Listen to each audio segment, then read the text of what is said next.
are doing well this morning. It's a great Wednesday morning. The sun is shining. It's warmer than it was yesterday, and definitely warmer than it was 2 days ago. So for that, we can be thankful.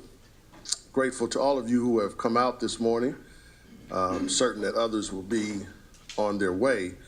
My name is Dr. Preston Adams III, and I am the founding and senior pastor of Amazing Grace Christian Church here on the northeast side of Indianapolis, and also a proud member of the Ministerium. I've served in this community for almost 29 years in ministry in a number of different capacities, to include community advocacy. And so my task this morning is to say a few words about the Ministerium and who we are and why we have formed.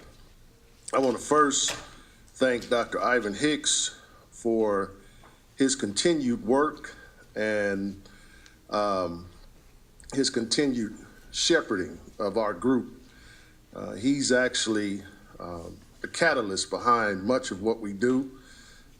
He is a true leader in the sense that he does not have to be out in the front. Probably doesn't even want me mentioning his name right now, but I just believe we should give honor where honor is due.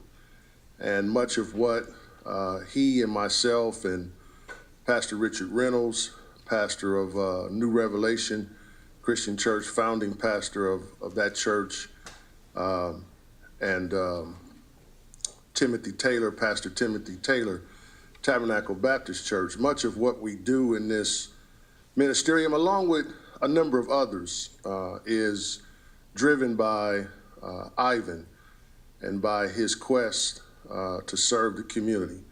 So if you would, he doesn't want me to, but would you just give God a hand clap for Ivan, our friend and brother. The Ministerium, as an organization, as a fellowship, really, it's really more than just an organization. It's really a fellowship. Started at a Starbucks, as many things start at Starbucks. After years of conversation, and in that conversation, or those series of conversations at Starbucks, we agreed as pastors and servants in the community that we wanted to be advocates using a biblical precedence or a foundation for the widows and children. So in other words, we wanted to be advocates for the least of these. We want to advocate for those who cannot advocate for themselves. We want to be a voice for the voiceless, if you will. And I believe that's why all of you are here as well, because in your own way, in your own entities, in your own space, in your own communities, you have that same passion, that same desire, that same calling, if you will, to be a voice for the voiceless and to be one who is here to help advocate for those who cannot advocate often for themselves. And we term it as widows and children, not necessarily always in a literal sense of only widows, but just those who need support. We held the faith community consultation here several months ago, and in that consultation, we lifted up public policy challenges that were going on. We had a number of people to help us with that advocacy, and through that advocacy, we were able to impact policy change.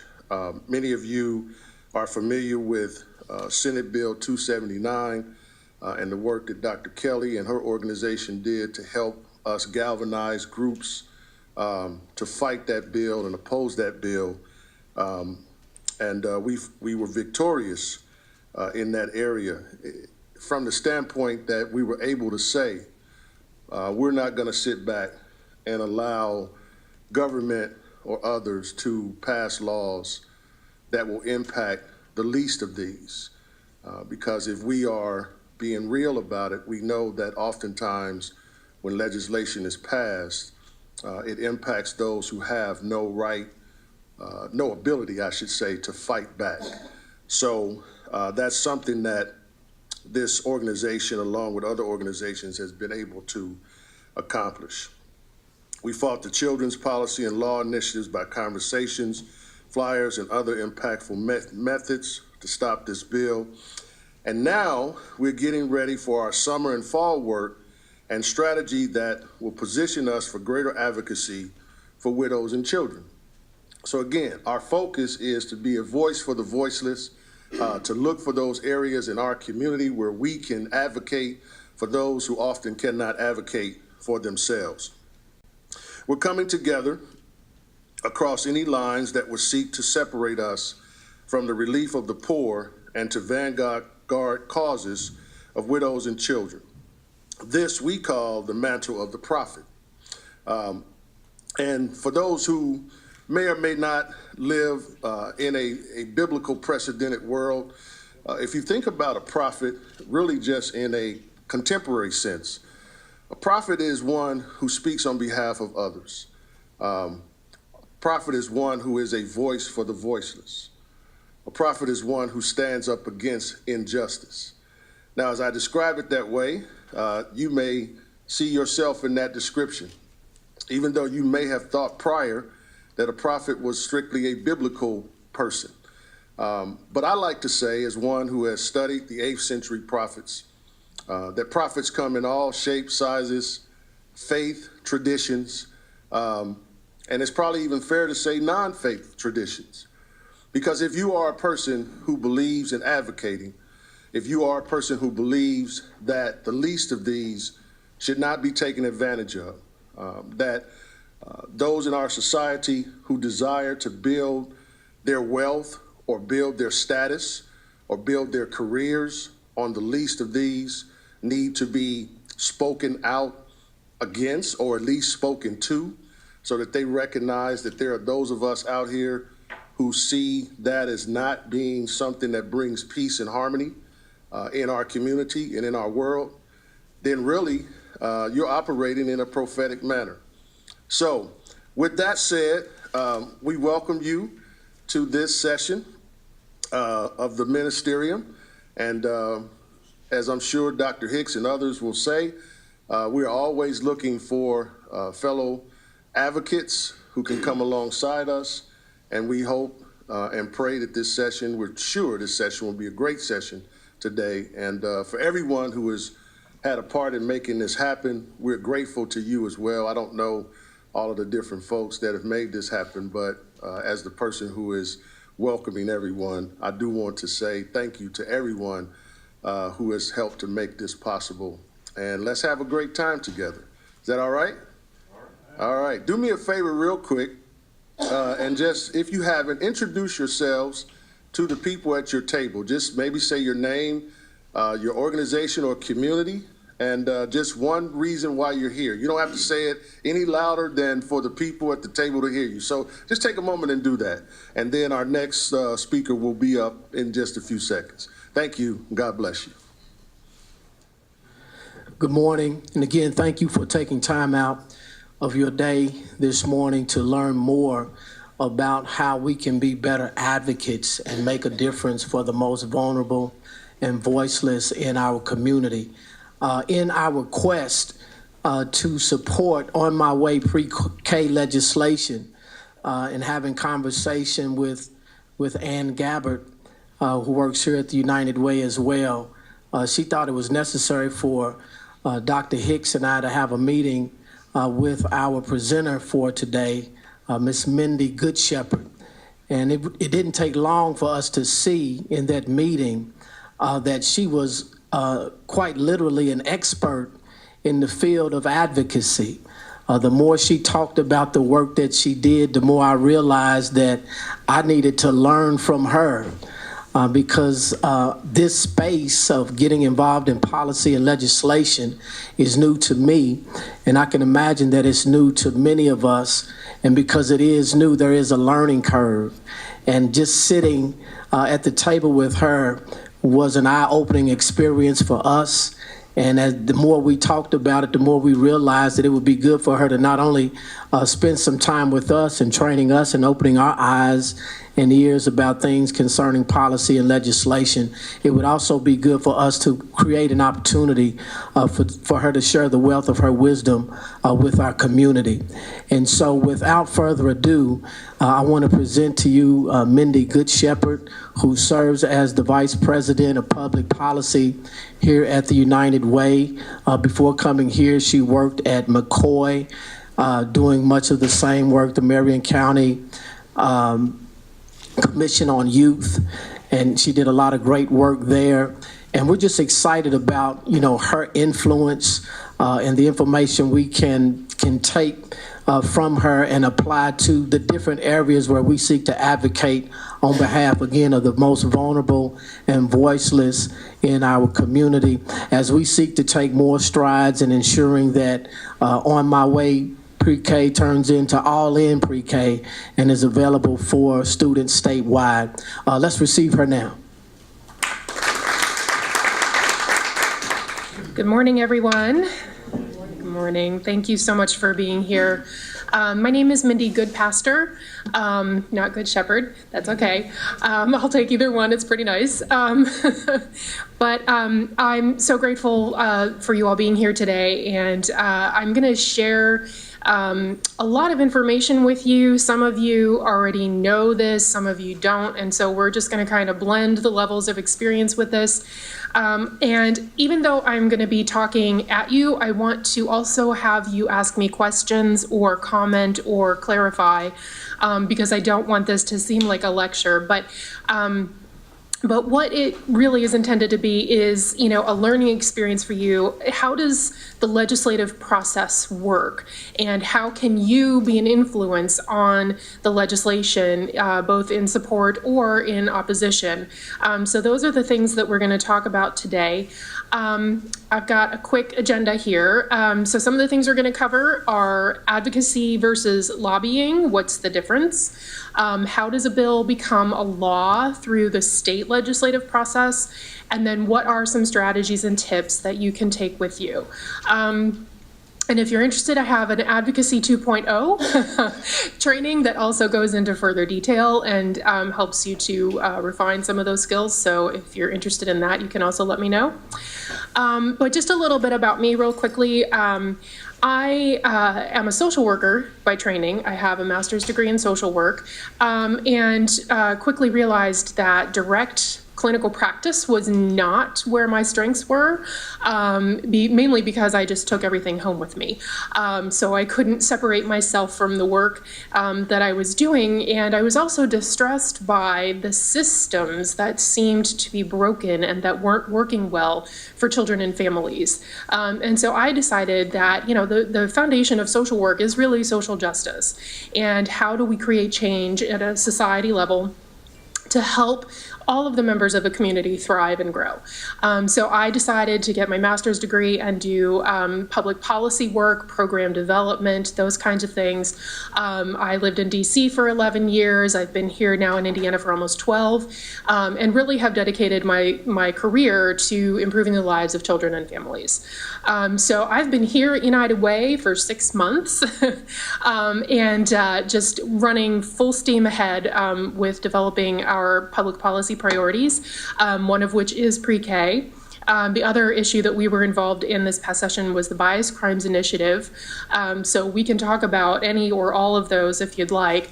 But that's just a little bit of background about who I am and how I came to this. So let's get started. Okay.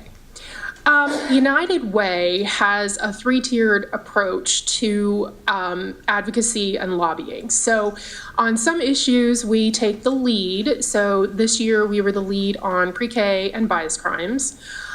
We also collaborate. So that means that we work with other partners to advance legislation. And this year, those issues were tobacco cessation and workforce development. And then we also support other initiatives that, you know, maybe we don't actively engage in all the time, but we are supportive and we follow and we make sure that the bills are going to be positive. And this year we worked on school safety and mental health, as well as the Department of Child Services, making sure that some of those reforms were put into place.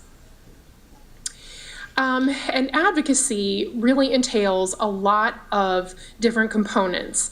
There's sort of a whole range of activities that you can do when you engage in advocacy, everything from educating the community, educating legislators, you can collaborate, you can work on your messaging. What are the key messages that you want to tell people about issues, about legislation? Sharing data, sharing stories about those issues. And then finally, it's all about finding solutions. So advocacy is not about complaining about a problem, but it's raising awareness about a problem and then finding solutions of how to fix that problem. And I always look at this as advocates and policymakers are partners in the process, and that's the only way the policy change is going to happen. We are not antagonistic when we go into the State House. We are opportunistic. We look for friends, we look for supporters, and that's how we get our change accomplished. Now, lobbying is a specific piece of advocacy, and lobbying is not a bad word. I know that sometimes we get that, that sort of preconceived idea that lobbying is sort of just handing money to legislators to get them to do what you want. But lobbying is really about specific legislation. Advocacy can be about issues. Lobbying is about the specific legislation, and there are two types of lobbying that you can engage in. There's direct lobbying, which is attempting to influence a legislator's vote on a bill. So you're talking to a legislator or legislative staff about a bill that you want them to support or that you want them to vote against. That's direct lobbying. And then there's grassroots lobbying, which is when you send out a call to action to your constituency, to your supporters, to your groups. And basically you're telling folks, here's this bill that we want you to contact your legislator on and tell them to either vote for it or vote against it. That's grassroots lobbying. You're asking people to take a specific action when they contact their legislator to tell them to vote a certain way. The range of activities, you can look at this as sort of a continuum of advocacy and lobbying. We've got everything from monitoring legislation, so just watching what are the bills out there and informing yourself, doing coalition work. There are a lot of different coalitions that come together, either that are issue specific or that are standing coalitions like the Indiana Coalition for Human Services that band together to work on specific issues. You can do education, you can even do grassroots organizing.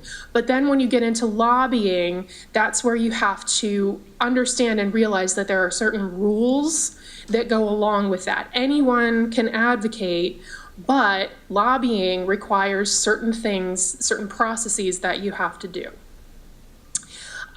So I just have these little pictures here. The definition of lobbyist, because it's hard for politicians to decide stuff on their own, right? It is. If you think about it, I mean, politicians, they have other jobs, they have other experience. They don't have necessarily the lived experience or the knowledge about some of these issues. And so they need us to tell them about those issues. And this is just a little one about, what society thinks I do, what my mom thinks I do, but what I really do. It is like pushing rocks up the mountain sometimes. I mean, you would think that advocating on behalf of children and families would be really easy, but it's not. So I just like to share the little comparisons that, lobbying is many different things, but what we in the nonprofit world and human services do is not throw money at the legislators. I have no money to throw at them. I just have to rely on the issues, the stories, and the data to get the change done. Okay, so some of the rules around lobbying, and this applies to nonprofits. Now, I want to make the clarification that this does not apply to churches. Okay, churches, even though they may be nonprofits, do not abide by the same rules that a nonprofit organization does. So churches may not lobby essentially, but if you have a 501c3 attached to your church or another organization, then understanding the rules for engaging in lobbying is very critical. So the IRS basically determines these rules at the federal level. So when you, send in your 990s, you have to make sure that you're not spending a substantial part of your budget. And the IRS doesn't have a good definition of that. It's substantial, so at least we could say over half, but we don't really know, but that's pretty vague. But you cannot spend more money on your budget on lobbying than you do anything else.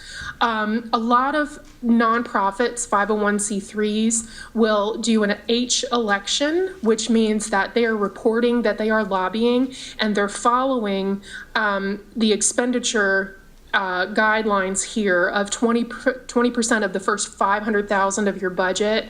That's your cap. When you do lobbying, grassroots lobbying, it's a quarter of your overall lobbying limit. So you have to not be spending too much money on grassroots lobbying either. And I know all of this is in the weeds, but these are just some of the rules that you need to be aware of if you want to start doing lobbying.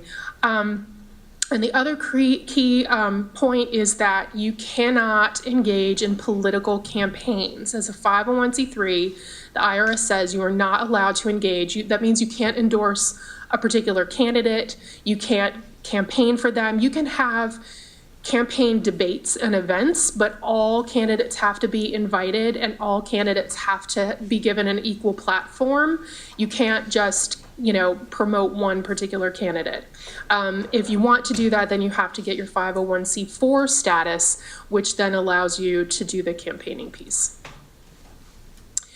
There are some exceptions to these rules, just so that you're aware. The self-defense rules, so if your organization is going to be seriously impacted by the legislation, say you're going to get cut in the budget, you can lobby on your organization's behalf without being penalized for doing so, because it's basically effectively the survival of your organization that's at risk.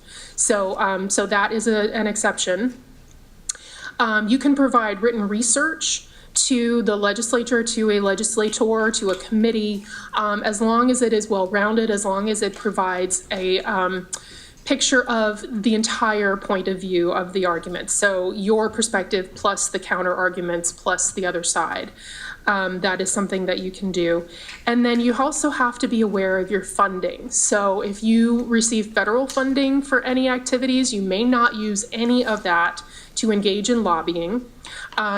It's also state money. Do not use that to engage in lobbying. And if you have any philanthropic funding, you have to also be aware that they may have a clause in your contract or in your grant that says you may not use any of that money for lobbying or advocacy.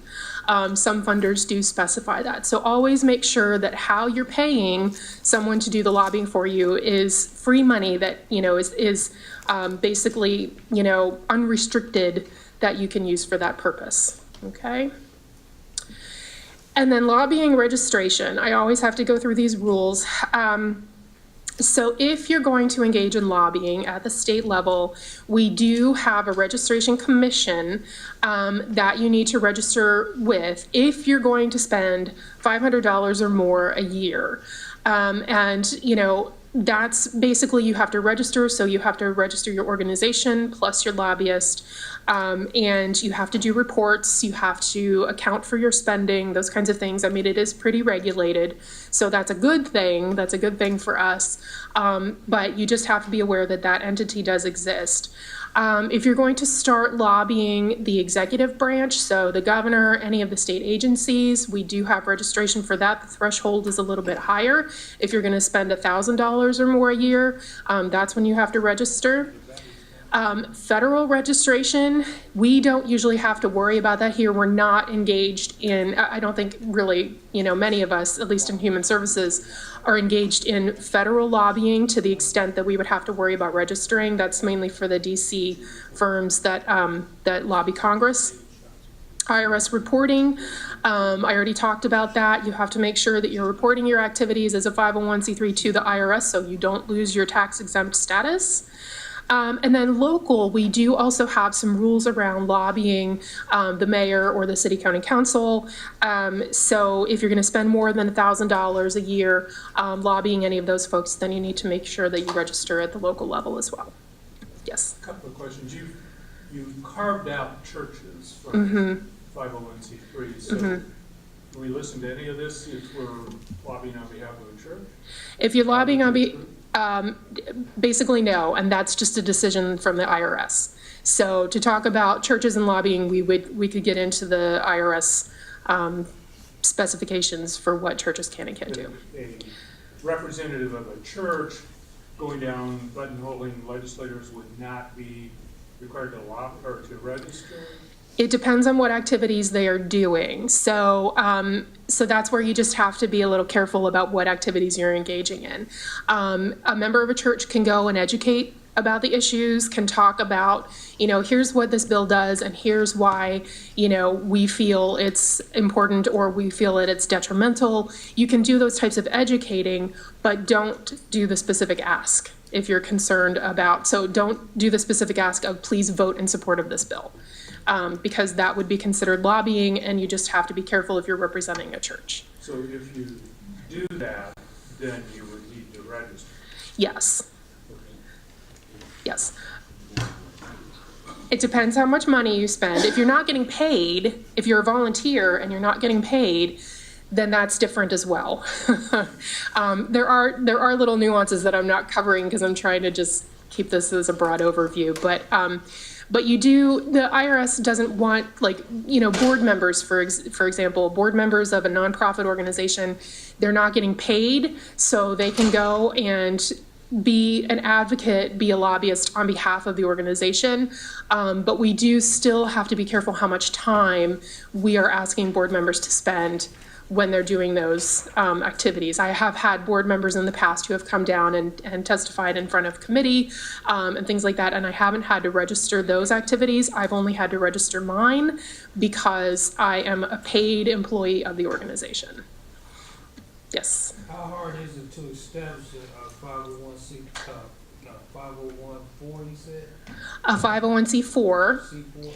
C4? So there's some paperwork that the IRS requires. I have not ever done that process myself, so I can't say how easy it is, but I know that there's guidance on the IRS's website. And what purpose would you use it for? So 501c4, the purpose of that designation is to be able to engage in political campaigns.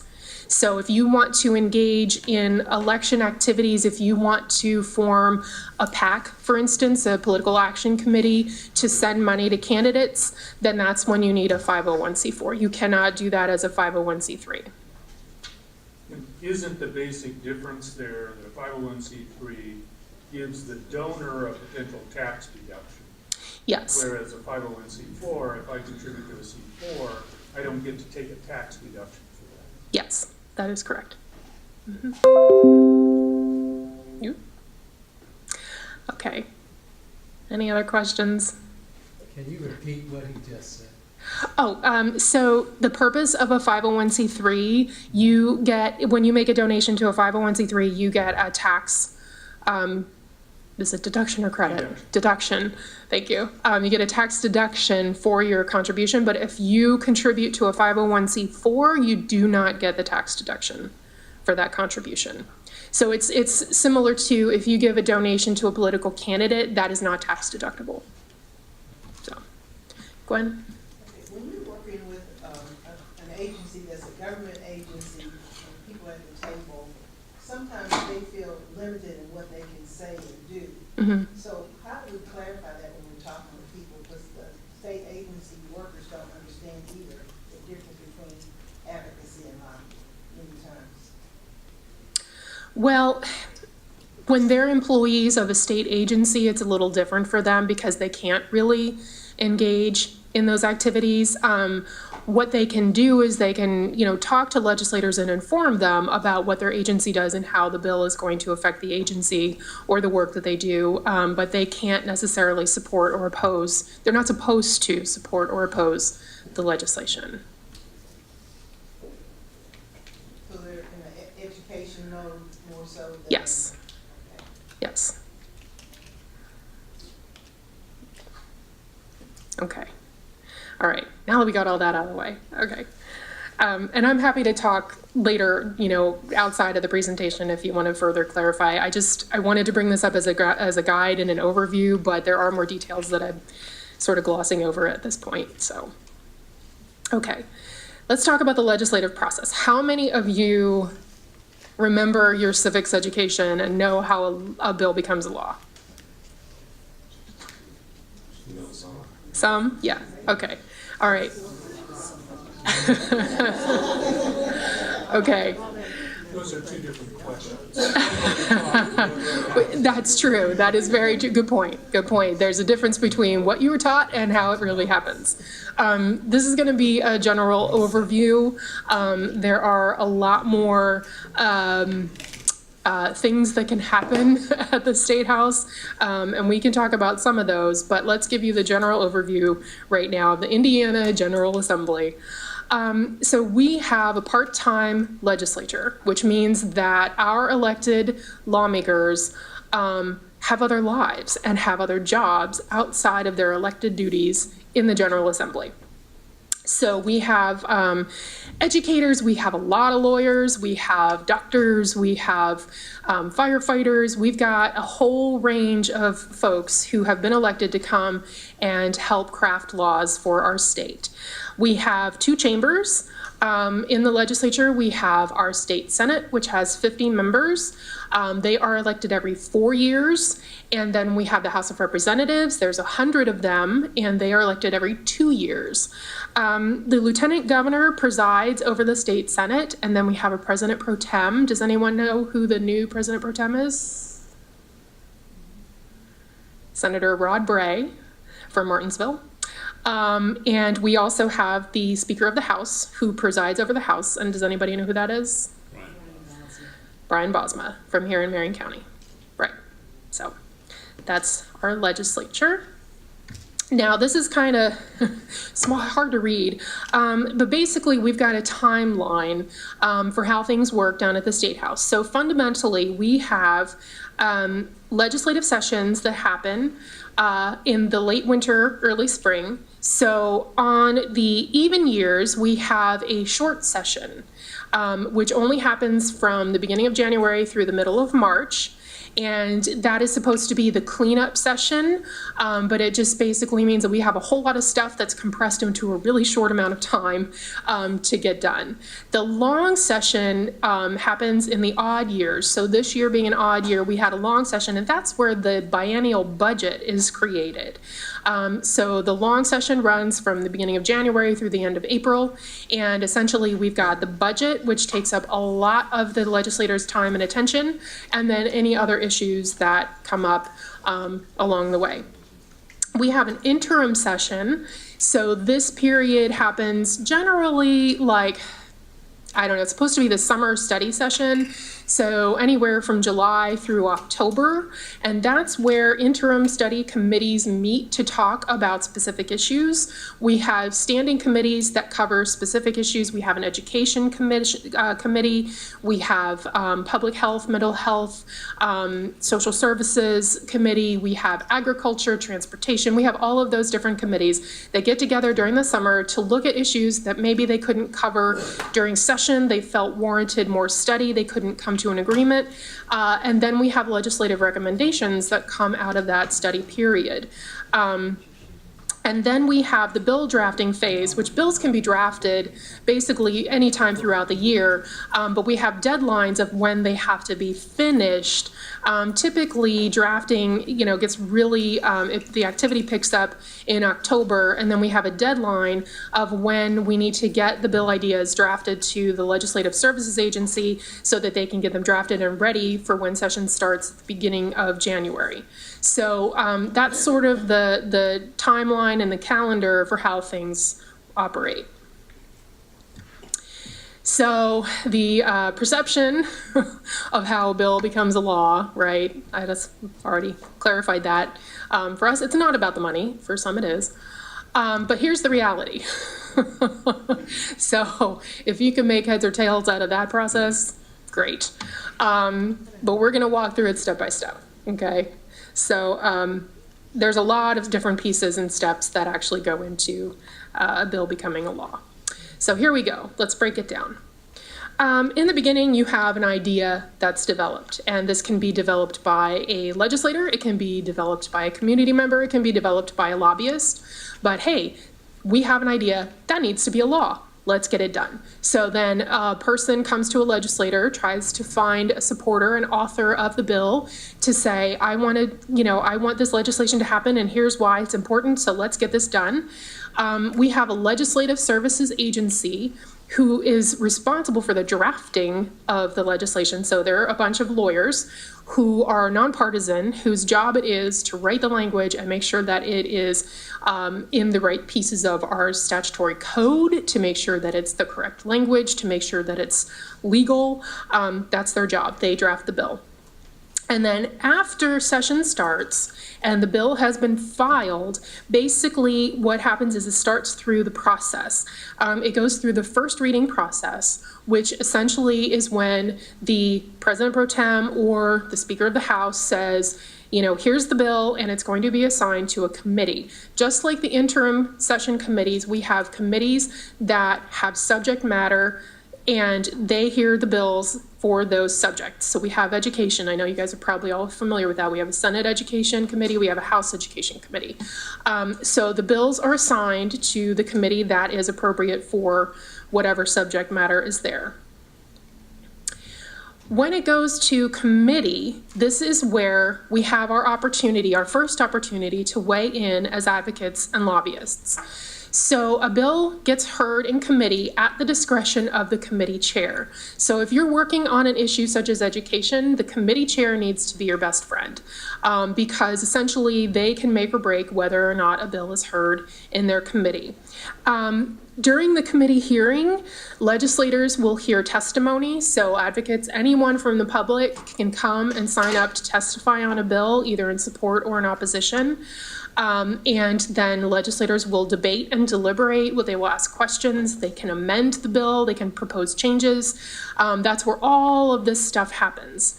And essentially, once that process is done, then they will vote on the bill. And it has to get a majority of the votes to get out of committee. So this is the first point where a bill moves forward or a bill can die. If a bill dies in committee, that's it. It doesn't move forward. If a bill does get voted on positively, then it will move on to the next step in the process. That step is second reading. So second reading is when the bill comes to the full chamber. So if the bill started in the House and made it through the House Education Committee, now it will go to the House chamber, and it can be amended by any of the legislators in that chamber. So they will propose amendments, and then the legislators have to vote yay or nay on the amendments to change the bill. And then once the bill has been changed or not, then it goes to third reading, and third reading is where the full chamber gets to vote on the bill. So at this point, there's another decision-making point where the bill could fail for not getting the constitutional majority of votes, or it could just not be called for third reading and it could die, or it could be voted on and pass through the process. So that's another decision-making point. Then we have crossover. So this happens at the midpoint of session, and crossover is where the bills go to the other chamber and have to go through the same process. So if they started in the House, now they're going to the Senate. They go through first reading where they get assigned to a committee. They go through the committee hearing, which is another opportunity for us as advocates and lobbyists to weigh in on the bill. And then legislators can change the bill, they vote on the bill. If the bill gets voted through the committee, then it goes to second reading where it can be amended by the full Senate. The Senate can make the changes or they don't have to. And then after that, it goes to third reading in the Senate, and that's where all of the Senate gets to vote on the bill. So if the bill makes it through this whole process and gets voted on successfully, If there were changes that the Senate made, either in committee or on second reading, it has to go back to the House, and the House has to agree or concur on the changes, or they can dissent and say, we don't like the changes and would like to take it to conference committee. If the bill made it through and the House is happy with the bill, they like the changes, or there weren't any changes made, then the bill is good to go and it can go on to the governor. But if we have conference committee, that's another opportunity for legislators. It's supposed to be both chambers that come together, both parties, it's bipartisan, come together to talk about the bill, talk about the changes, come to an agreement, craft a report, and then that report needs to go back to both the Senate and the House for a vote to say, yes, we all agree on this version of the bill. And if they agree and they vote it forward, then it goes to the governor. Okay. Once a bill gets to the governor, if it is lucky enough to do so, then the governor has three things that he can do. He can sign it into law, he can veto it, or it can go into law, into effect, without his signature. Now, why do you think the governor would choose to not sign a bill but let it go into law? His own personal position or political position? Yes. Yes, it could be that he doesn't agree with the legislation or he doesn't support it. However, his opposition to it is not enough for him to veto it. So he's going to let it go through, but he's not going to put his name on it. Yeah. You have a question? How is the conference committee populated? So the conference committee has conferees and advisors. So the conferees are generally the bill authors and any other co-authors, and there's 2 from the House, 2 from the Senate, 1 Republican, 1 Democrat for each chamber. Then there are advisors, so these are other legislators who are interested in the bill, maybe one who brought the amended changes and wants to see them go through, but they have conferees that are appointed and advisors that are appointed, and they come together at a specific time and they talk about the report. Sometimes they hear testimony in the conference committee on the bill, sometimes they don't, but that's generally how the process works. So they're appointed by the party for each bill. Each bill has its own conference committee, and Yes. the party then appoints its representatives for the committee. It's 2 representatives. The leaders of the party will appoint the conferees and advisors, yeah. Thank you. Yeah. Now, having said all of this, there are a lot of other things that can happen during this process.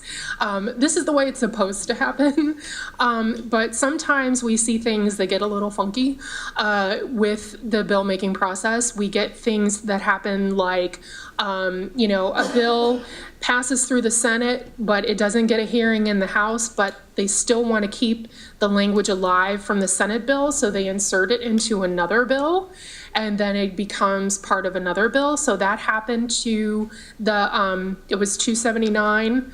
That happened to that bill this session, where 279 died, but they kept the language alive and put it into another bill, where it ultimately didn't make it either. But those things can happen, so you always have to pay attention to where the language is going, because how many of you ever seen the movie The Princess Bride? Yeah, it's a funny movie. So there's a phrase in there where we like to say it's only mostly dead. It's not completely dead, it's only mostly dead. So any bill that looks like it's dead, it's not dead until the gavel falls at sine die, because anything can happen to keep the language alive. We also have instances where on conference committees, like I said, it's supposed to be this cooperative process, but sometimes conferees can be pulled. Most likely Democrats will be pulled from the minority party because they won't sign the conference committee report. So then a Republican who will sign gets put on there instead. Not very democratic, not very representative, but it does happen. And there are a lot of other things that can happen too along the way. It's really messy, and that's why sometimes organizations pay people like me to watch and pay attention and be there every day, because you just have to know what is going on down there, and you have to be talking to people, keep your ears to the ground, and try to get as much intel as you can on where's this bill heading and what is the what does the prospects look like for it to pass or fail?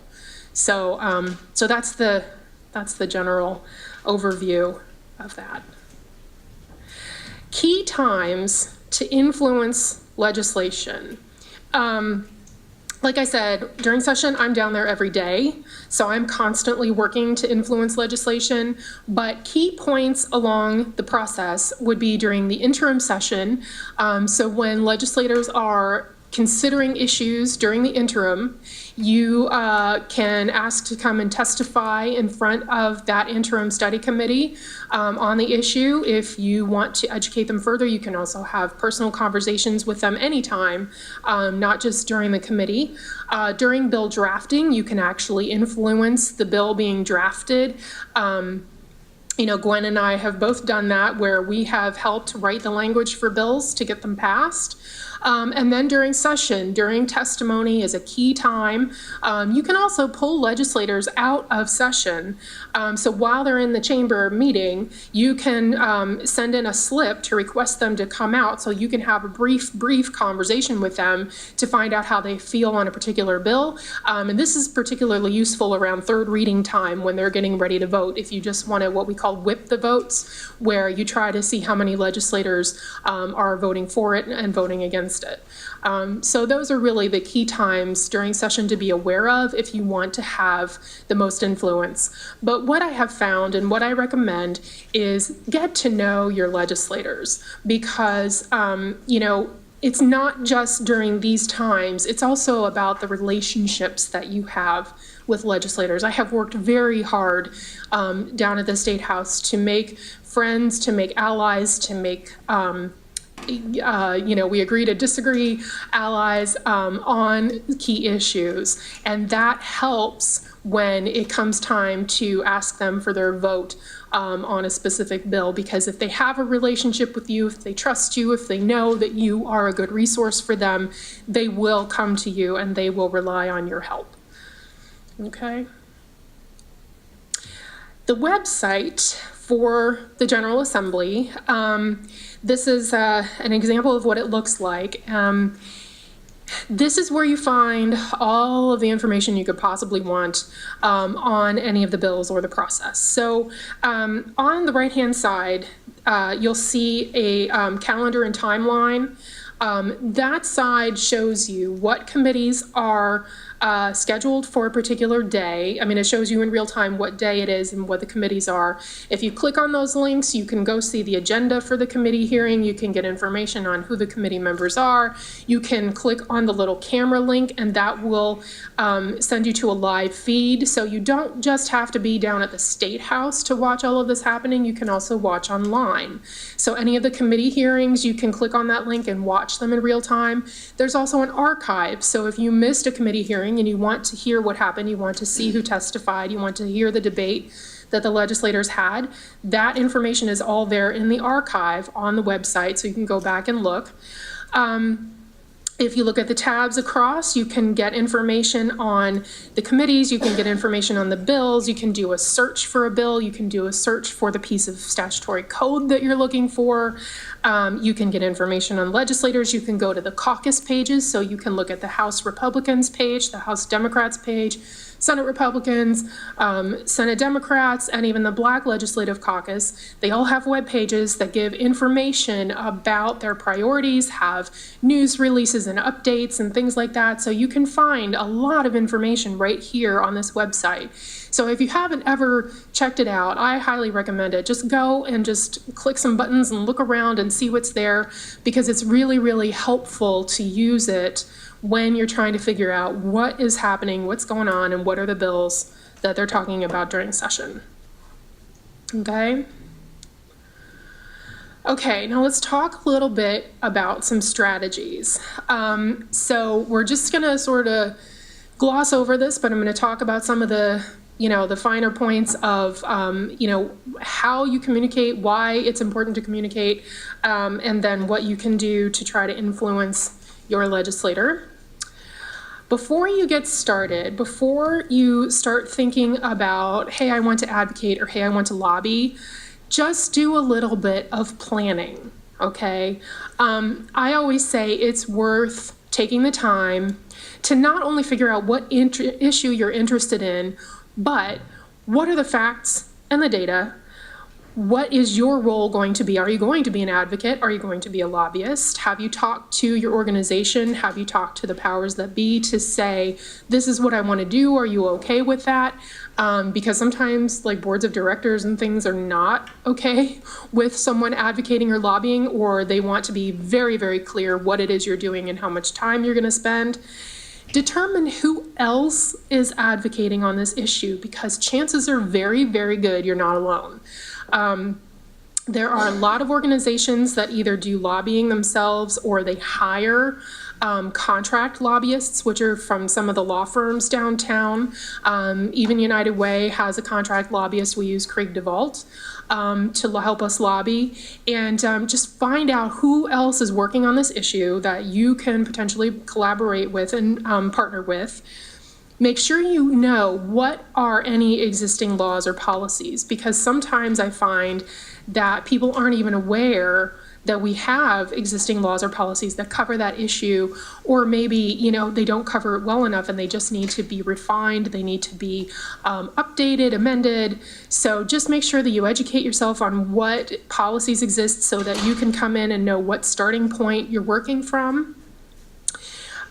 Know how the issue impacts you personally. If you have personal stories, personal motivation to work on the issue, that's really important, because you can share that, you can communicate that with a legislator.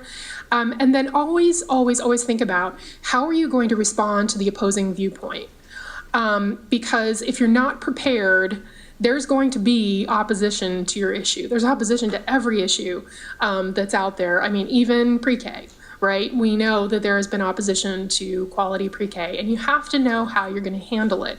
What are your counter arguments? What are the counterpoints that you want to make to basically discredit the opposition to your view? Okay, so just do some planning, do some thinking, do some research before you head down to the State House, because you'll feel much better, and legislators will look at you as a better qualified resource because you have done your due diligence on the issue. Okay, excuse me.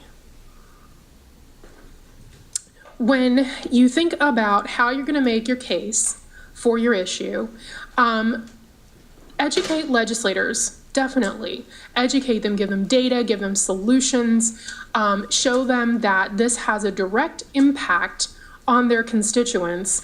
It's funny because, you know, legislators are elected to represent specific districts, and they always say, well, I want to make sure that this has a direct impact on my constituency. Well, that's important. It is. But I always like to remind them that you were elected because you're part of a statewide body that's making decisions that impact the entire state. It's not just about your constituents, although they are important, but you're also making decisions that impact the entire state. And sometimes you'll find us, those folks of us who are from Marion County, get a little discredited, or maybe aren't listened to as much because they're so tired of Marion County coming when, you know, they're in the middle of, you know, Rensselaer or something like that, and they're like, how does your issue impact us? It doesn't. You know, well, okay, so maybe your issues are different in a rural area, but that doesn't mean you shouldn't care about the entire state and all of the people in it. So, you know, so always educating them that there usually is some sort of impact that affects them as well, regardless of what part of the state they represent. And then don't forget to educate the community. So it's great that we're all sitting here in this room, but if we're not talking to the rest of the community, our friends, our neighbors, our church members, our, you know, anyone that you can get the ear of to tell them about this, then you're not being an effective advocate. You know, it's not enough for us just to go and talk to legislators, because community members who reach out to their legislators and talk to them have an impact. One of the critical pieces that we found when we were working on the bias crimes issue, you know, legislators were telling us, well, we're just not hearing from our constituents. We're not hearing from anyone. And that wasn't true, but you have to make the case, and you have to make it loud, and you have to make it heard, and voices are the way to do that. So don't forget that you've got two pieces to the advocacy puzzle. It's not just enough for me to be there, but I have to be educating all of those folks that I work with, that I'm friends with, that I live in a neighborhood with. I have to make them aware of the issues, because a lot of times people aren't aware of what's happening.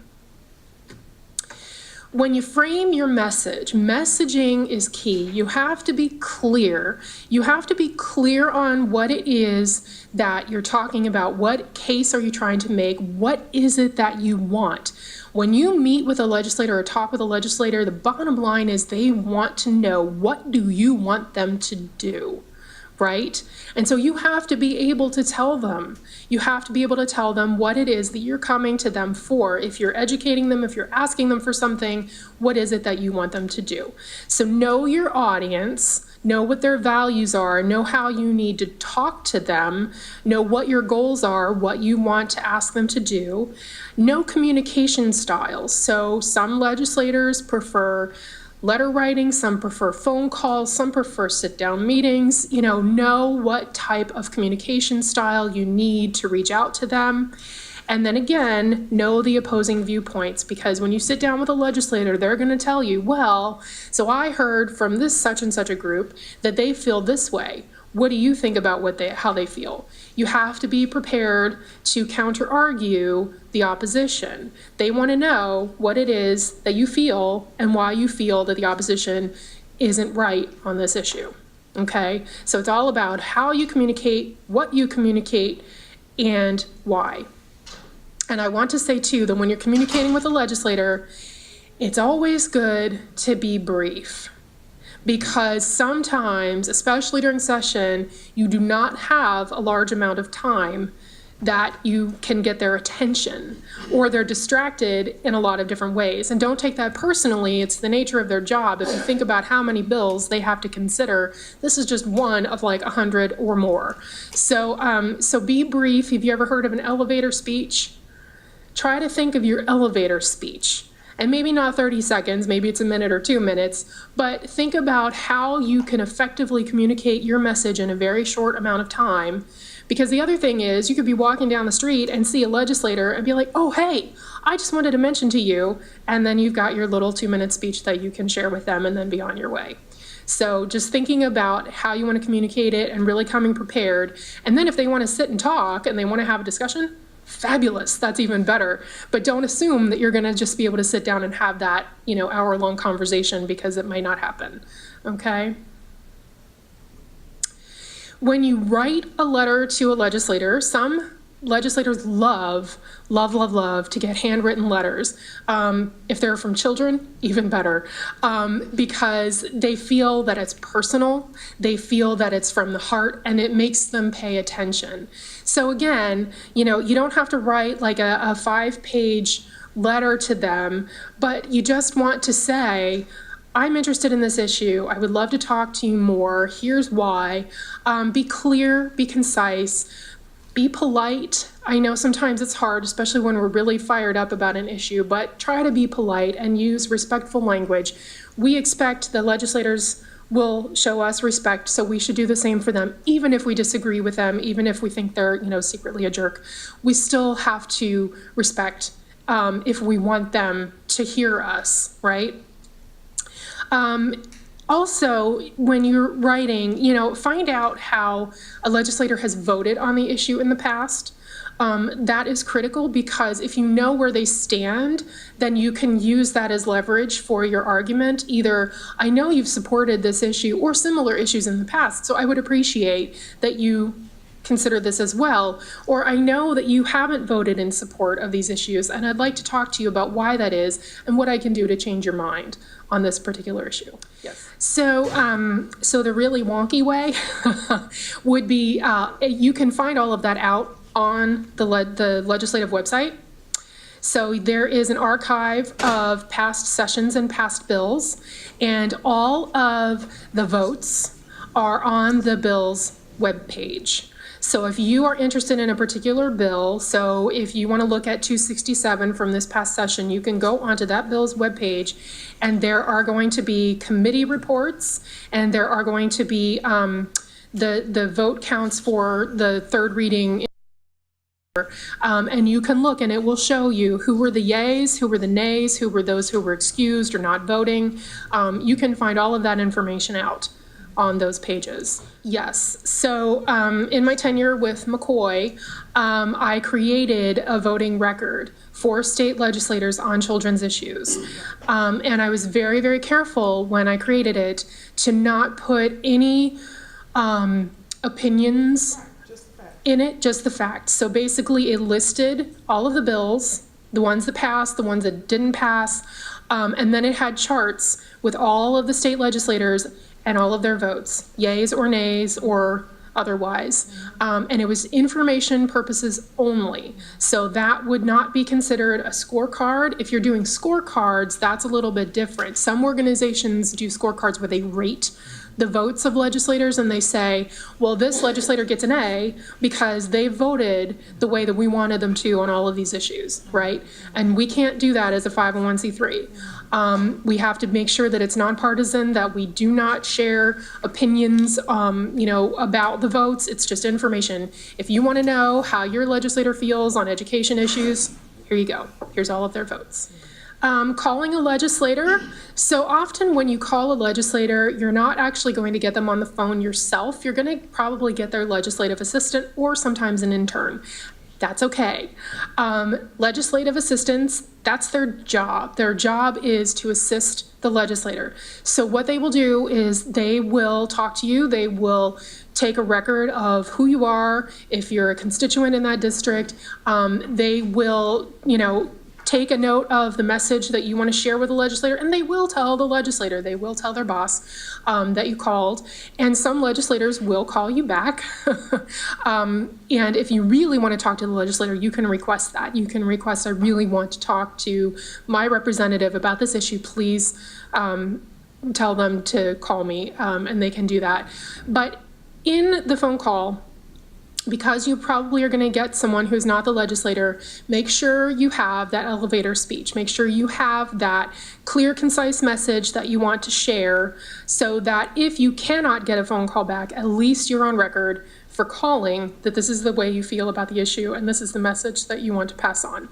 And sometimes I find it's easy to write it down. In a day and age where we don't spend a lot of time on the phone anymore, sometimes it's hard to remember everything that you want to say. So making a script for yourself about, make sure you have the key points of things you want to say. A lot of committees, especially the education committees, have started putting time frames on testimony. And this really is not to try to cut out anyone from the process. It's really to try to keep the process manageable, because especially the education committees, I have sat there from 1:30 to 8 o'clock at night waiting to testify on a bill, because they had so many bills on the agenda and they had so many people that wanted to testify, and some people just went on and on and on for like 20 minutes, and then the rest of us had to sit there and wait. And legislators, they get tired, we get tired, they get tired too. So 2 minutes to 3 minutes, maybe at the most 5. It just depends on the committee chair's rules, but trying to keep it within that window. I know sometimes it's hard, but it's more effective, and it actually, legislators appreciate you more if you can get right to the point of what you want to say, and you're not repeating what other people, like the 10 other people before you have said. So just trying to keep those things in mind when you testify. And then be prepared for questions at the end. Legislators sometimes will have questions, and be prepared for the unexpected, because sometimes legislators will throw questions at you that you're just like, okay, I didn't expect that. And so if you can answer the questions, fantastic. If you can't, it's always okay to say, I don't have the answer at this time, but I will get back to you. And then you can follow up with them in the end. But that's roughly how testimony goes. And there's a process where you have to sign up on a slip in the front of the room and things like that. But it's an opportunity that you can all participate in. And it's a little intimidating at first when you first do it, but then you get the hang of it. So it's a good way to be heard. And social media. So legislators are on social media, and I don't know how, everybody has different opinions about this. One of the things that I use social media for with legislators is intel. I use it to find out where they are, what they're doing, what are they posting about, what do they care about. I find out information. So that's a good thing. A lot of legislators are on Facebook. I'm a little bit more private with my Facebook, but most legislators are also on Twitter. And so Twitter is where I generally follow every single elected official because they will post things, committees that they're in, bills that they're sponsoring, issues that they care about, those kinds of things. So it's a great way to learn more about them and learn what it is that they're doing. But one thing that I know we all hear time and time again is be careful, because once it's out there, it's out there. And so that means if you are going to follow a legislator and they're going to see, like, you don't have any privacy settings, you don't have any, settings for determining who can see your stuff, everyone can see it. So be careful what you say. Legislators have learned a lot about me from things that I have posted, but I'm always careful and always try to keep a measured approach to my postings, my personal postings on social media, so that I know I'm not going to be making any enemies out there with things that I say, despite how my personal feelings are. Or if I'm going to, then I'm going to select a smaller audience of folks and keep out all of the elected officials so that they can't see my posts, okay? How to find your legislators. So there are different ways to find out who your legislators are. IndyGov has on their website a way to type in your address, and you can find out who your city county councilor is. You can go to the state website and you can find out who your particular senator is or your representative. And then if you go to GovTrack for the federal government, you can find out who is your Congress member. Hopefully we all know who our senators are, right? Are U.S. senators? Yeah, okay. So it's a good way because, there are nuances. You may think you live in one district, but when you put in your address and your zip code, you find out, oh no, actually I live in another district. Or redistricting, which is, something that happens every 10 years and districts change. So it may not be the same person who represents you. So just make sure you know who represents you where you live.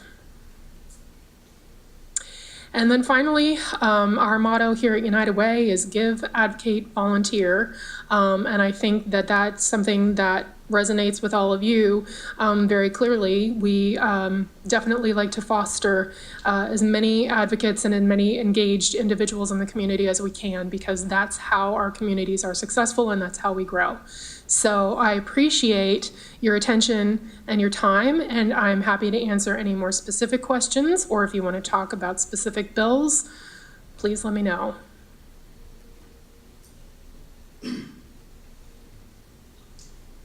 Yes? Can you talk about the summer interim, what's going to happen this summer? Sure. So actually next Tuesday, the 21st at 10 o'clock, Legislative Council is meeting, and this is where they assign summer study topics to the committees.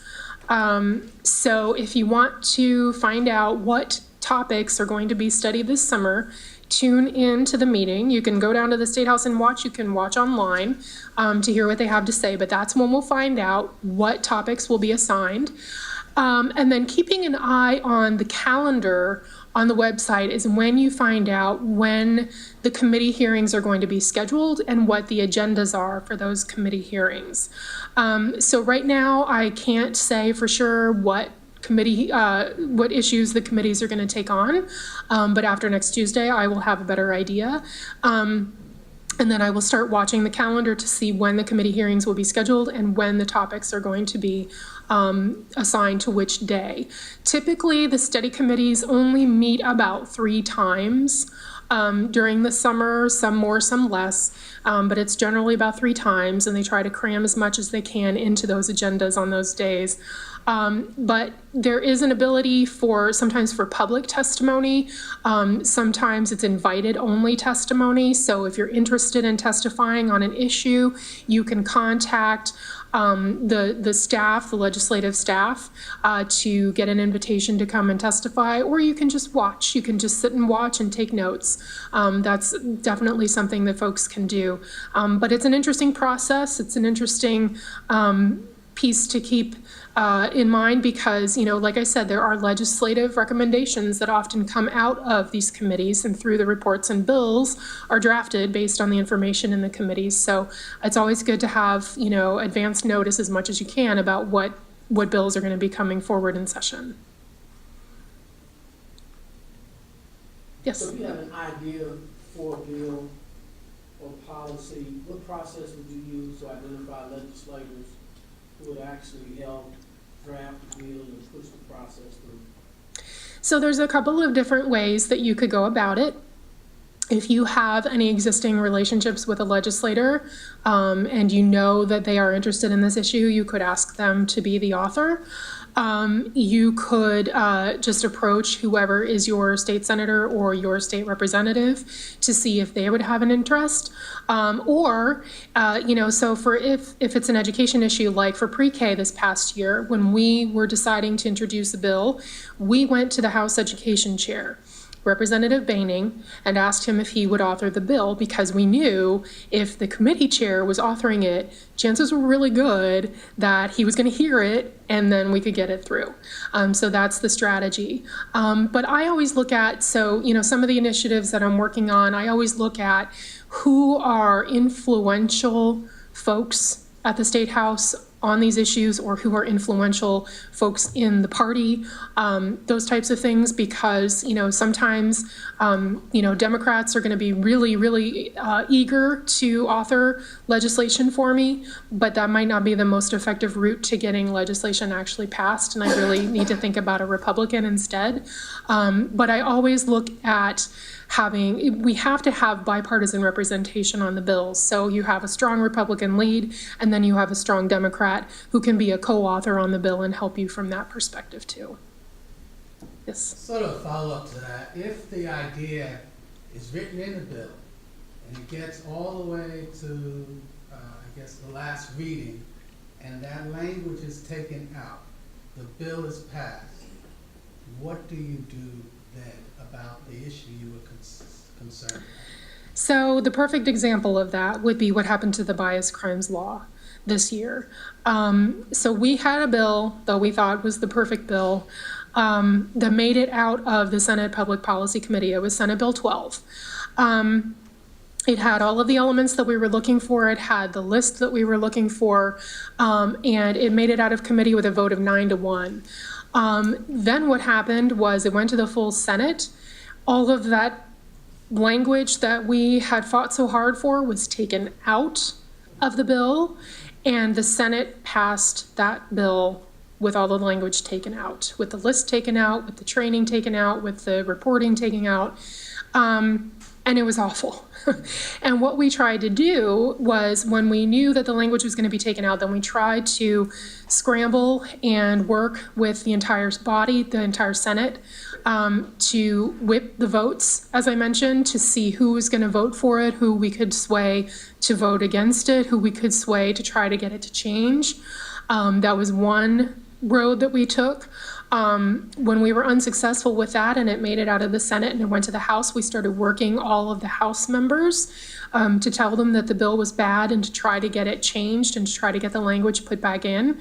And that turned into an absolute train wreck because we weren't successful. We couldn't even get the bill to be heard in committee. There are a variety of reasons why that happened. But basically what they did was they did a bait and switch, and they took another bill and they inserted other language that had not been heard in committee and put it into that bill. And even though we told them that was a bad idea and they shouldn't do it, they did it anyway. We tried to get amendments put into the House on second reading. We were unsuccessful. Either the amendments weren't called or they weren't voted for successfully.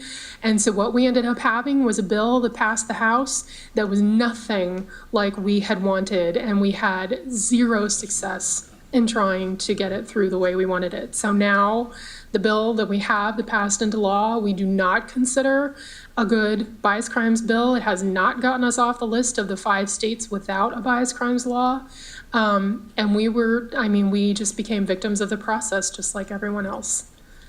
So then what's next? The big issue was with the road and infrastructure bill, and to make sure that there was something in it to make sure that minority contractors got something. It was in it and it was taken out. So my question is, what do we do?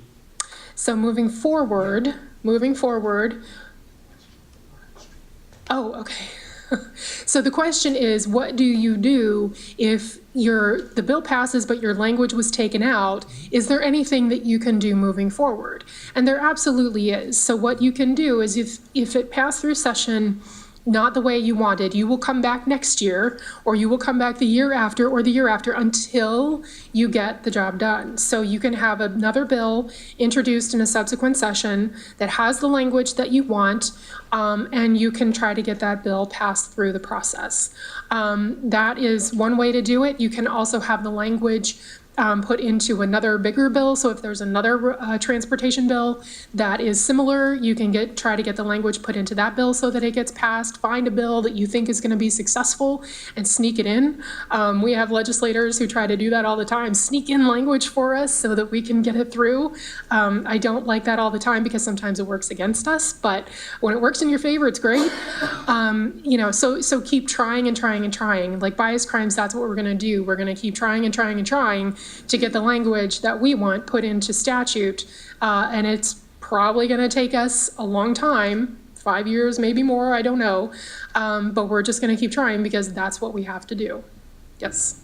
Okay, I know the 2 major parties is there, but swiftly is growing the independent party. Is this question mainly probably for the next session on how to navigate this through like more of an independent party versus the Democrat or the Republicans? Well, so right now, all we have in the General Assembly are Democrats and Republicans. So for our state legislature, we have a supermajority of Republicans. So Republican-led initiatives are really what win the day for the most part. And just for everyone else who might not have heard that, grassroots lobbying and advocacy is very, very impactful, very effective. We like to use the term now, we want to melt their phones. We want their phones to be ringing so hard and so loud that their phones melt, right? That's how we want to influence their opinions. So the question is, on the 2 issues of pre-K and bias crimes, what can the faith community do to be helpful to further those causes? On pre-K, I think there are several things that we are going to be looking to do. We want to eventually expand fully pre-K statewide. We want to be all in for pre-K. We got part of that done this session, and there were some reasons why we had to be a little bit more conservative in our ask this year. One was that we realized that we weren't spending all of the money that was allocated for pre-K. And before we could ask for more money, we had to actually spend the money that we had been given on pre-K. So we clarified some of the processes so that more families could be eligible, and that we had more sites around the state that could accept the pre-K scholarships. So we are excited to roll that out in the next 2 years. But in 2 years, when the budget comes up again, we will be coming for the ask of more money, because it's time to invest further in the education of our young people. So we will have an ask, and we will have to justify that It's important for kids to be in high quality pre-K because that sets the stage for them for learning. And so we need everyone to be educated, whether or not you participate in the pre-K scholarships or not. We need to make sure that everyone knows that every child has the right to a quality education, regardless of where they live, regardless of how much their parents make. This is a win-win for everyone. So the education piece is going to be key over the next 2 years. Why is this important? Why do we need to invest in it? What's it going to do for the future of our communities and for the future of our children? So education, talking about the issue, that's what we're going to be trying to do here at United Way, and we would love help on that to really get out and talk more, because the more people that legislators are hearing from who feel this is important, then the more success we're going to have. And we've got 2 years to work on this, so that's plenty of time to spread the word and get it all over the state about why we need to do this. We have a lot of supporters in the legislature. We just need the people who are in charge of the money to support more. So that's what we're going to try to do. On bias crimes, that's a little bit of a trickier one because at least the supermajority of the GOP feel that we have a bias crimes law that's sufficient, but we say we don't. And so there's going to be a lot of conversations around that need to happen too, and why we need a fully inclusive list of characteristics. One of the things that was the most misunderstood is why we need to have a list of characteristics in our law that describe those folks who are most likely to be victims of a hate crime. I could be a victim of a hate crime, but it's going to be a stretch. If you really hate tall women, then maybe. But how many other people are going to suffer that same fate? Not many. Statistically speaking, I'm not going to be a victim of a hate crime because I'm tall, right? But if we look at other populations, if we look at race, if we look at religion, if we look at ethnicity, you see groups of people who are being targeted by hate because of that characteristic, because of their religion, because of the color of their skin, because of certain things. And so the target is not just an individual person. If the crime happens to a person, it's to an entire group of people. It's to create fear among those people because of the characteristic that they share. And we know we have data at the state level, we have data at the federal level that certain groups of people are targeted more than others. That's why we need to spell it out. Everyone is covered by one or more of these characteristics, but these characteristics of people tend to be targeted for these crimes, not because of an individual person, but because of the shared characteristic of the group. So we need to make that clear that a hate crime as defined has certain characteristics that need to be included in the definition. It's not enough to just say, you know, it was biased against hate, but you hated me because I'm tall, and so that's a hate crime. Not really.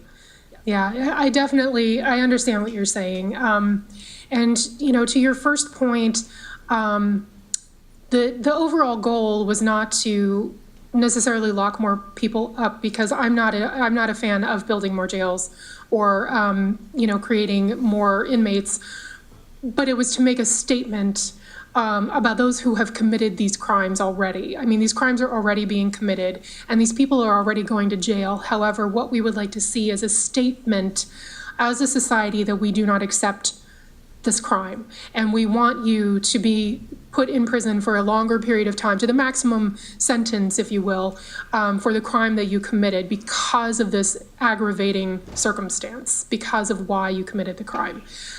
So that was the purpose behind the legislation. But to your second point, and this really gets to the heart of the institutional racism that we have here in our society.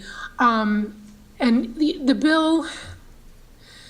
bill was not designed to be that broad in concept, because we have to do this step by step. And as you can see, we didn't even get the first step right here in Indiana, just to deal with the crime aspect. We wanted at least some training for law enforcement to understand what is a hate crime and how do you investigate it and why is it different, or how do you recognize the motivations behind a specific crime. What I would like to see are the broader aspects of education around institutional racism and what it means for our society and for our children. And so that, I think, is something we can't necessarily legislate it. There are probably policies that we can put into place that address part of it, but some of it is outside of the legislature. One piece is educating the legislators, but then the second would be working on our communities. So that's something that is a little bit more difficult of a challenge to overcome, but I hear what you're saying, and I know, and we definitely discussed that this bill is not gonna cure racism and is not going to cure homophobia, and it's not going to cure all of those things. This is just one piece of a much broader puzzle, but this is all we can do for now.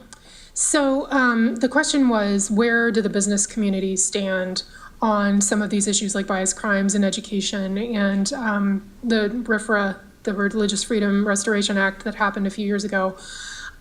So at least this year, we all worked hand in hand with the businesses, both on pre-K and on the bias crimes issue. It was a lot of the same lobbyists from the same companies. We had the State Chamber of Commerce and the Indy Chamber on board with us. We were partners with them. We worked with Salesforce, Cummins, Allison Transmission, Lilly, I can't even remember all of the Anthem, PNC was a huge champion for pre-K. We had all of those folks at the table. I mean, if you look at the all-star lineup of people who came out to testify the first time on the bias crimes bill, we had everyone out there saying this has to happen for the city and for our state. Make it happen. Everyone was on board. And so they have all championed, they have all gotten behind this, they have put money behind this.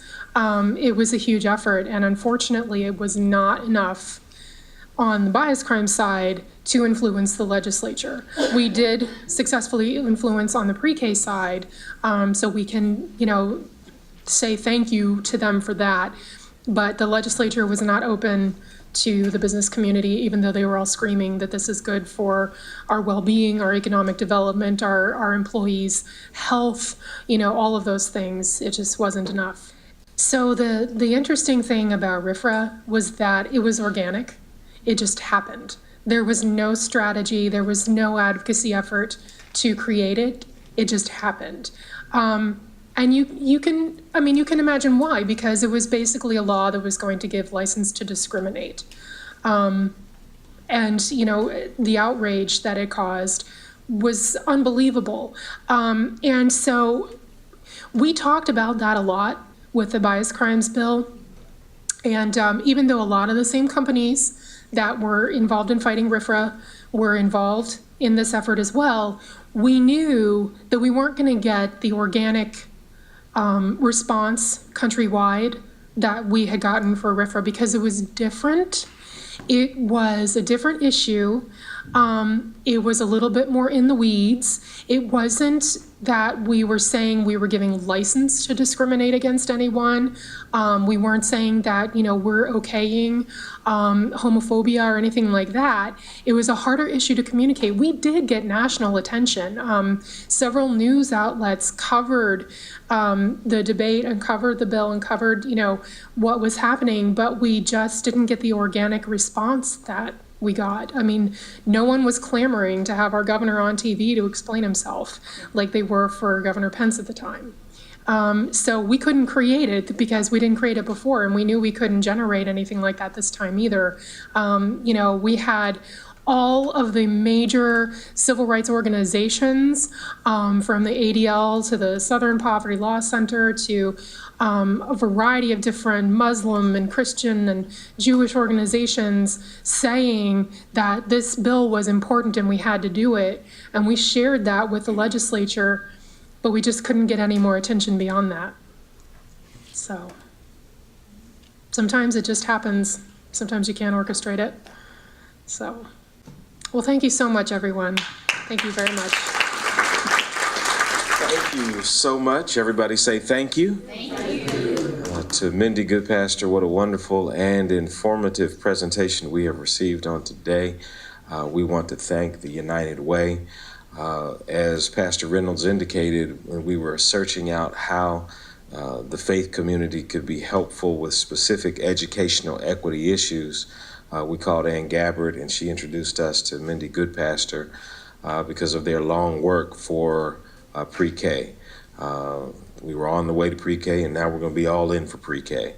And so because of their leadership, the leadership of Early Learning Indiana, the leadership of McCoy and other organizations that have been mentioned, corporate organizations as well, that have been mentioned, pre-K has moved from 5 counties to 20 counties and now to all 92 counties. And it's important for us to make sure we drive demand.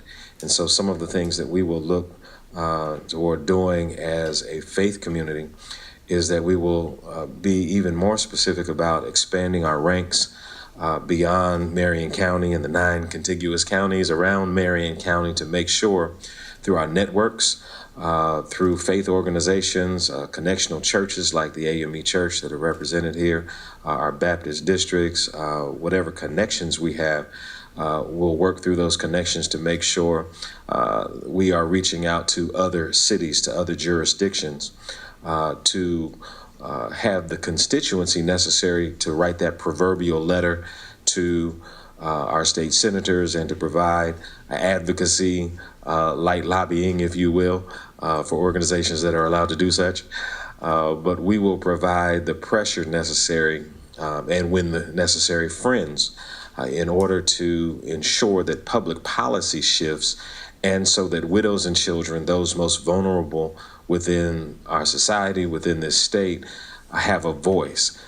So our strategy then is to ensure that we're reaching out throughout the state, not simply to galvanize our ranks and to bolster constituency, but specifically when it comes to pre-K. We need to make sure that as pre-K expands to 92 counties, that the faith community and our communities take advantage of scholarships that are available. That might be a shift in terminology that is necessary, that we are not trying to get people involved in a voucher program because that has a negative connotation, but there are scholarships that are available, and we need for parents to know that their 4-year-olds are missing out on resources that are available if they don't get their children into the pre-K programs that are now available in their jurisdictions. And so it's very important for us because in 2 years, we're going to have to come back and assist all of these wonderful organizations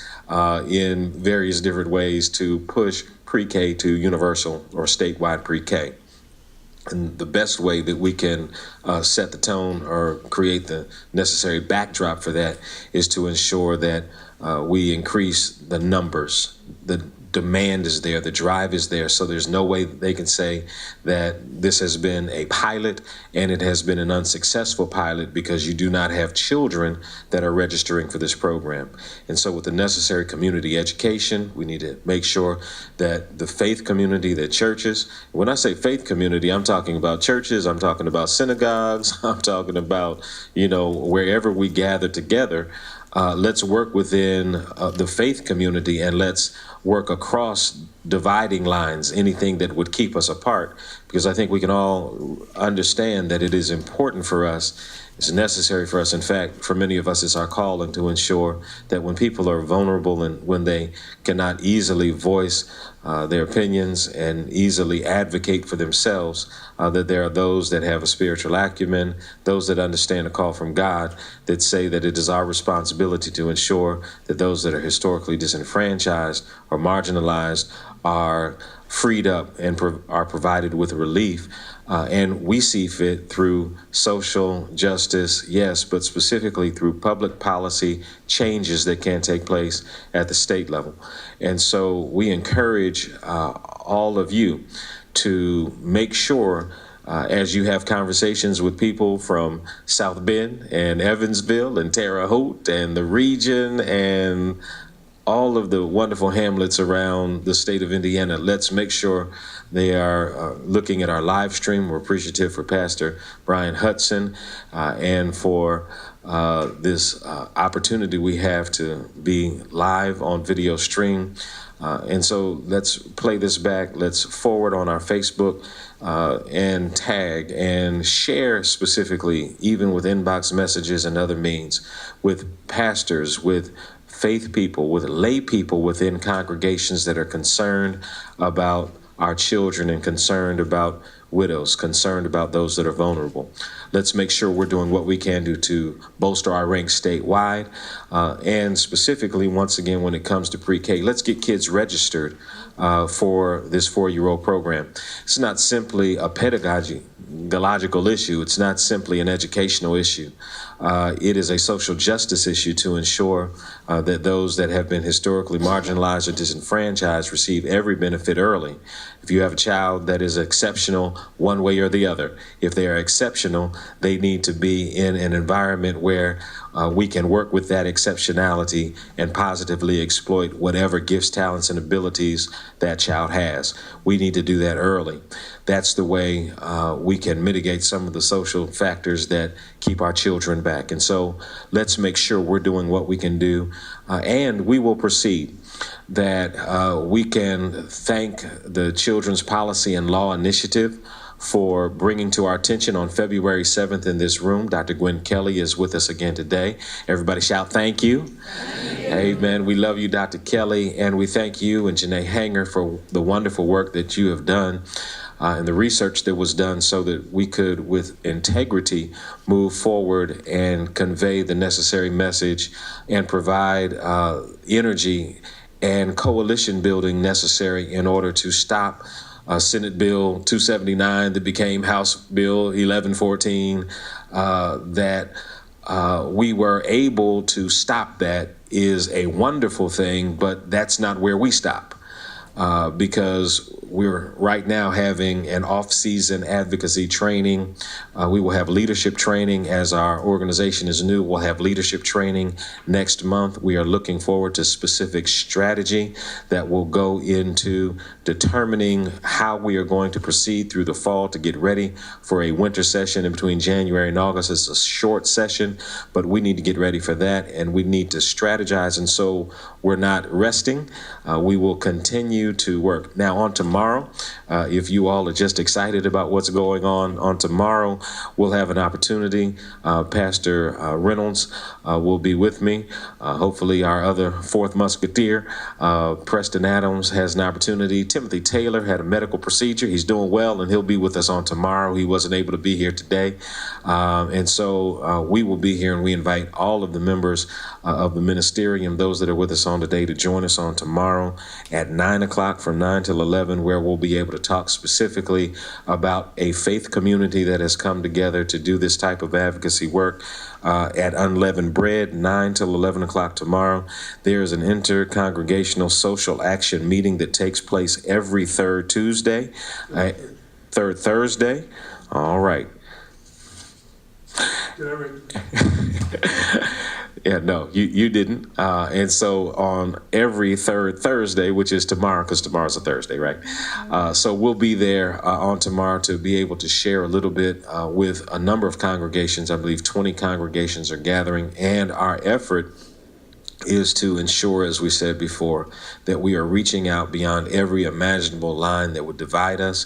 And so if the coalition is to be strong and if we are to grow stronger, we need to make sure that those people that perhaps we always other, those are the people we go for, to ensure that they're people that don't necessarily think like us on other things, don't look like us, do not have the same experience or background, but we can all galvanize around the central thought that there are widows, there are children, they're most vulnerable within the society that need for us to coalesce, that need for us to work in tandem with one another so that we can effect the necessary change. It's happening. I'm excited about everything. We need to make sure that the assets that we have, once again, Pastor Hudson He called, he said, look, you all are doing a wonderful thing, but he has provided his expertise through his production company to be with us on today. And so everybody say thank you, Pastor Hudson. Appreciate you so much for your diligence. We want to thank the United Way and Gabbard, and once again, Mindi Goodpaster for her instruction on today. And we're fighting forward, right? And we're doing the right thing. And we're doing it with some righteous indignation, and we're doing it with some strategy that perhaps is not as blatant, but certainly stealth, and we're effective. And so, Dr. Reverend Gladden, if you could come forward. Shonda Gladden, member of our ministerium. There's an evaluation form. Please make sure you sign this evaluation form. It's also important that if you have not signed in, that you sign in so that we know you're here. Give us your email address. Dr. Gwen Kelly has something she has raised. What is that? June the 3rd. Dr. Kelly has a form that she can provide for us on June the 3rd, which is a Monday. And what time is that on June 3rd? At the Villages? 9 to 11. From 9 till 11. Coalition network coming together to talk about juvenile justice. Right. And so the hope is that, and our task is to not be reactionary, but to be proactive. And so with cultural competency and with pre-K and with comprehensive juvenile justice reform, these are ways that we don't have to just fight laws that somebody else comes up with, but we are moving rapidly and progressively toward making sure if things are necessary and needed for our community, that we are presenting positive and progressive law. And so let's make sure we're paying attention and make sure we have your information so we can get in touch with you. All right. Turn to somebody next to you and say thank you for being here on today. All right. Tell somebody else you're awesome. All right. Thank you, Pastor Glenn. Thank you, Dr. Hicks, and everyone. Exactly is what I was going to invite us to do. Have we not had a remarkable time this morning? My Methodist tradition would say, have our hearts not burned deeply within us? We've had an inspiring time. Thank you so much, Ms. Mindi, for how you have shared. And as we are going forward, I help to lead the Poor People's Campaign, and we say we go forward together, not one step back, because somebody's hurting our children, and it's gone on far too long. Won't you pray with me in the way that your heart and soul feels most confident? God of our weary years and God of our silent tears, we pause once again to give your name praise for all that our eyes have seen, our ears have heard, our spirits have discerned. As we take up the biblical mandate to advocate, we invite you to give us wisdom, to give us courage, to give us strength for the facing of these days. We, in desiring you, we ask right now that you would bless our movement, that you would give us ability to step from this place, not simply with left and right foot, but with left and right friends, to our brothers and sisters and others who are gathered here with us, that we would not go into this world alone, but we would advocate with the spirit of a Joshua, with the spirit of a Deborah, but with your Holy Spirit that leads us and guides us into all of the world to do justice, to love mercy, and to walk humbly with you. Bless us until we shall gather again in this place or the next you shall designate, until we meet again. We pray to you, God, whom Jesus calls Father, the power of the Holy Spirit, and in the matchless name of Jesus, the living Christ. All who believe and agree together say, amen.